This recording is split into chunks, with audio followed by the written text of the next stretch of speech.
Assessment यही आप खुद लगा सकते हैं कि भाई असेसमेंट जो है, अभी मैं पाकिस्तानी आर्मी के मोराल को भी कंपेयर करूंगा आगे चल के, फिर आप सोच सकते हैं कि हम लड़ने के काबिल हैं कि नहीं है।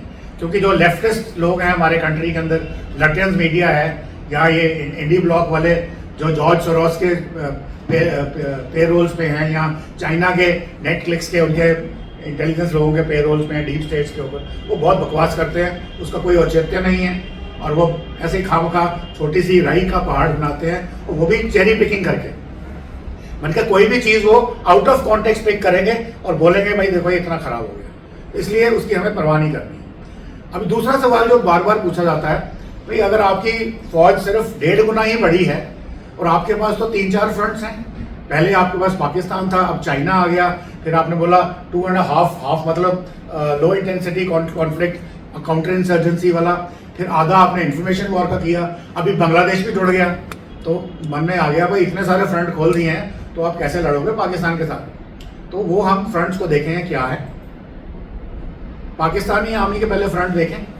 अगर आपको पता हो कि अफगानिस्तान की तरफ से जो डूरंट लाइन थी जो अंग्रेजों के टाइम पे बनी थी, वो आज भी पश्तून जो है एक्सेप्ट नहीं करते, वो अपने आप को पाकिस्तान का हिस्सा मानते ही नहीं। और जो टीटीपी है, तालिक तहरीक पाकिस्तान, सॉरी पाकिस्तान टीटीपी, वो एंटी गवर्नमेंट है और वो इसी चीज़ के लिए लड़ रही है पश्तून में। और अभी उनके जो हरकतें हैं वो काफ़ी तेज़ हो गई हैं, वो भी हम थोड़ा उसका भी आगे जिक्र करेंगे। तो वो एक फ्रंट है। और अभी आई थिंक 24 अप्रैल को हमारे joint secretary ministry of external affairs Afghanistan गए थे। वो क्या करने गए थे उसका असेसमेंट हम थोड़ा आगे करेंगे। परंतु अफगानिस्तान की तरफ से कुछ ना कुछ हमारे फेवर में आ रहा है, मतलब एक फ्रंट खुला हुआ है। मैं ये नहीं बोल रहा अफगानिस्तान पाकिस्तान के अगेंस्ट लड़ेगा हमारे फेवर में, वो नहीं होगा, पर क्या होगा वो मैं आपको आगे चल के बताऊंगा। फिर दूसरा बलोचिस्तान है, वो आपने देख लिया, जो छुटपुट घटनाएं तो होती थी, जाफर एक्सप्रेस को हाईजैक करना और उसके बाद एम्बुश करना नौशकी डिस्ट्रिक्ट में पाकिस्तान की सेना की कॉन्वाई को।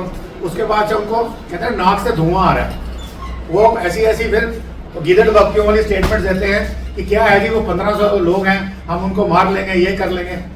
परंतु मैं आपको सिर्फ ये बताना चाहता हूँ, इवन ड्यूरिंग ब्रिटिश टाइम ये ट्राइबल एरिया उस वक्त भी एंटी गवर्नमेंट था, एंटी ब्रिटिश था। और जहाँ तक मेरी स्टडी कहती है, 5 दिसंबर 1947 को ब्रिटिश ने बलोचिस्तान को आज़ादी दे दी थी। अब वो क्यों नहीं पब्लिसाइज हुआ मुझे पता नहीं। और पाकिस्तान ने जैसे गिलगित बाल्टिस्तान और PHA को बाद में जाके कवर किया है 47 के बाद, वैसे ही बलोचिस्तान ऑक्यूपाई किया। तो वहाँ पे जो फॉल्ट लाइन थी वो तो पहले दिन से ही थी, वो फॉल्ट लाइन पहले दिन से ही थी, तो आज वो जारी है। अब बलोचिस्तान की प्रॉब्लम ये है कि इनका जो एरिया है बलोचिस्तान का, दैट इज 41% ऑफ पाकिस्तान, परंतु इसकी जो पॉपुलेशन है वो 4% ही है। अब वो 4% पॉपुलेशन जो है वो कुछ कर नहीं पा रही, तो वो थोड़ी सी प्रॉब्लम। तो इस तरह से बलोचिस्तान, पश्तून, ये फ्रंट तो मिलिटरली खुले हुए हैं। बाकी इंटरनल डिस्टर्बेंस को देखें तो सिंध भी खुला हुआ है। सिंध और पंजाब के अंदर Balochistan population 4% is manipulated population है। ये पाकिस्तान गवर्नमेंट का मैनिपुलेटेड फिगर है, जैसे हमारा जम्मू कश्मीर का है, they are about 11%। Okay 11%। I correct शिया का 21%, हां शिया 21% है, जो वो 12% है।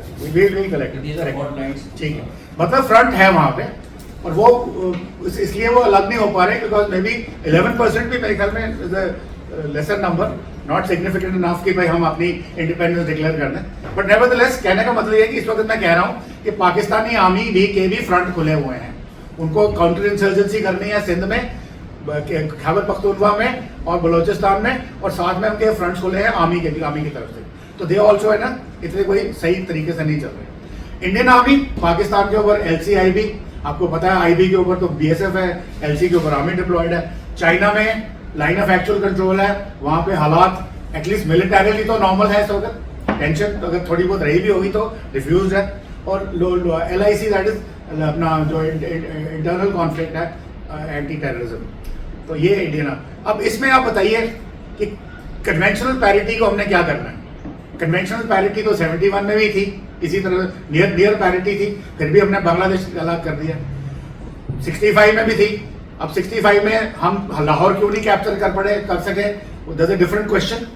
वो मिलिट्री माइट का ऊपर नहीं आता है, वो हमारी कोई कमी रह गई थी डिप्लॉयमेंट ऑफ दी स्ट्राइकर्स या आर्मर्ड डिवीजन की, whatever we call it, different story, but कहने का मतलब है कि वो नहीं है। फिर 1993 का एक CIA ने एक डॉक्यूमेंट डीक्लासिफाई हुआ है, उसमें उन्होंने क्लियरली बोला है कि पाकिस्तान के पास कन्वेंशनल फाइट करने की काबिलियत नहीं है। मैं 93 की बात कर रहा हूँ। उसके बाद लड़ाइयाँ आपने देखी 47, 65, 71, फिर 99 में जब पाकिस्तान ने कारगिल किया, और ये था just after testing the nuclear bombs, यानी कि कारगिल जब शुरू होता है तो पाकिस्तान के पास न्यूक्लियर कैपेबिलिटी है एटलीस्ट ऑन पेपर, उसके बावजूद भी वो नहीं रुक सके।